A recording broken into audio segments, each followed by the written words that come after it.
పరిస్థితిని చీకొడతానే ఉంటాం. ఇప్పుడు మళ్ళీ ఒక కొత్త డ్రామా.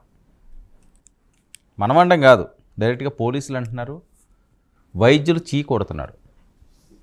ఎందుకంటే మొదటి నుంచి అలవాటు అయిపోయిన అంశం కదా ఇది. ఎన్ని సినిమాలు చేసాడు ఆయన. యాక్టింగ్ అంటే చాలా అలవోక.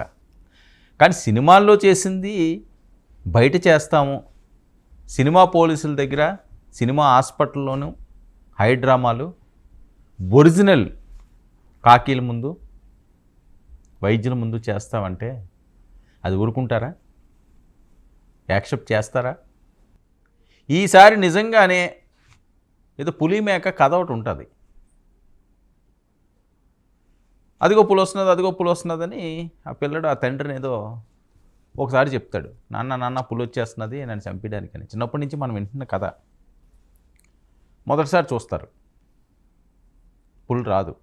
వాడికి అదొక ఆట అయిపోద్ది ఆ పిల్లోడికి.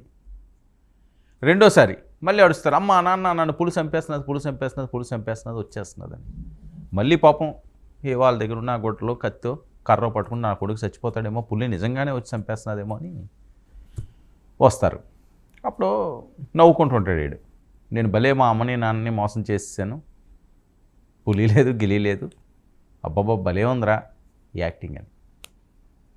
మూడోసారి కూడా అలాగే అంటాడు. వాళ్ళు అప్పటికీ చెప్తుంటారు మొదటి 2 సార్లు కూడా, అమ్మా ఇది మంచిది కాదు, ఇలా చేయకూడదు, ఇబ్బంది అవుతుంది, మేము ఏదో పనిలో ఉంటాము, మా కొడుకు ఏమైపోయిందన్నది ఆ టెన్షన్ ఎంత ఉంటుంది మాకు, ఇంకెప్పుడు అలా చేయకమ్మని మొదటిసారి చెప్పారు, వినలేదు.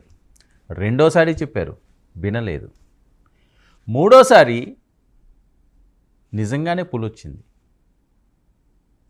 అప్పుడు ఆ పిల్లోడే ఆర్తనాదాలు, పులి వచ్చేసింది నన్ను కాపాడండి అని.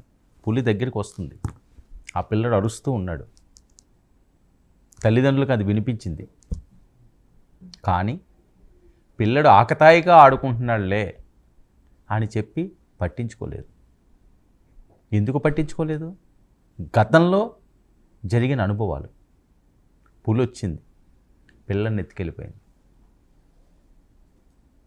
ఈ కథలో నీతి ఏంటి?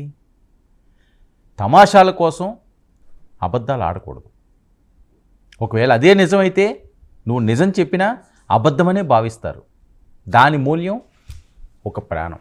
నేను ఎందుకు ఇది కథ చెప్పాను అంటే, పోసాని కృష్ణమూర్తికి దీనికి చాలా దగ్గర లింక్ ఉంది. ఎందుకంటే ఆయన అరెస్ట్ అయినప్పుడు ఒకసారి మనం విజువల్స్ చూద్దాం. అరెస్ట్ రోజు వాళ్ళ ఇంట్లో ఆయన ఒక హై డ్రామా యాక్టింగ్ చేశాడు. ఆ విజువల్స్ మా వాళ్ళు ప్లే చేస్తారు ఇంట్లోవి. ఇంట్లో మొదటిసారి అరెస్ట్ అయినప్పుడు మై హోమ్ భూజాలోని. అప్పుడు పరిస్థితి ఏంటి? పోలీసులు వచ్చినప్పుడు, నాకు హెల్త్ బాగాలేదు, నేను ఇలా ఉన్నాను, నన్ను ఎలా తీసుకెళ్తారు అని చెప్పి ఆయన మాట్లాడాడు. అప్పుడు చిన్న సింపతి వచ్చింది చాలామందిలో. అయ్యో పాపం ఏంట్లే, వయసు 60+ ఉంటాడు కదా, ఆయన ఏదో ఆరోగ్యం బాగాలేదట, హార్ట్కి సంబంధించి గుండె చికిత్స వ్యాధి ప్రాబ్లం ఉంది ఆయనకి, హెల్త్ ప్రాబ్లం, ఆయన అలా తీసుకెళ్ళకూడదు కదా అనుకున్నారు. ఆ విజువల్స్ చేయండి, ఆ ప్లే చేయండి ఆడియో. నోటీసు పంపిస్తే నేను హాస్పిటల్కి వెళ్ళి ట్రీట్మెంట్ చేసుకొని వస్తా. చేతులు ఆపరేషన్ పేషెంట్ కూడా ఆపరేషన్ చేయాలి.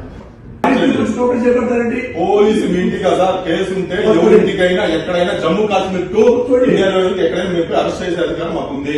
నాకు నోటీసులు ఇచ్చేయండి, నోటీసులు ఇస్తే నాకు హెల్త్ బాగాలేదు, హాస్పిటల్కి వెళ్ళి ట్రీట్మెంట్ చేసుకుంటూ వస్తానండి అన్నారు.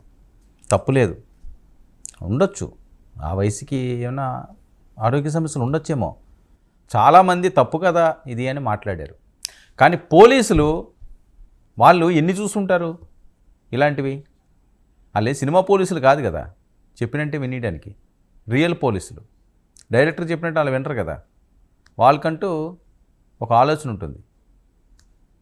సో ఆ నేపథ్యంలో వాళ్ళ స్టైల్లో మాకు ఎక్కడికన్నా వచ్చి అరెస్ట్ చేసే అధికారం ఉంది, ఇది సినిమా కాదు పోసాని, రియల్ పోలీసులు మేము కథల తర్వాత చెప్ది కానీ, రచనల తర్వాత చెప్ది కానీ, నటన తర్వాత